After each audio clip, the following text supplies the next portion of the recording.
Dr. Hardy, your pediatric obesity expert, family obesity expert, pediatrician, and today I wanted to get into some risk factors for childhood obesity, meaning what factors come to play that puts your child more at risk of becoming obese.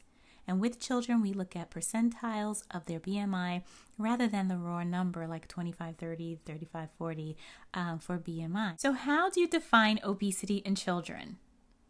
Any child at or above the 95th percentile is considered obese, and any child at or above the 85th percentile is considered overweight.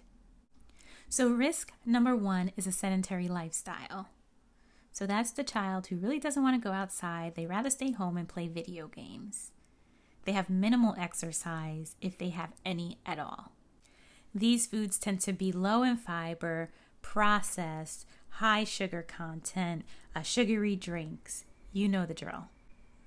If there's a family history of obesity, that increases a child's risk of also having obesity.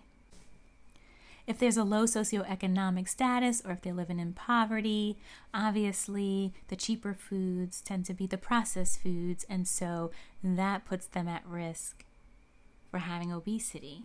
So it looks almost contradictory in that, the child living in poverty tends to be overweight or obese, and people look at them and say, well, they're not far from the kitchen. Look how big they are. But in actuality, they have little food.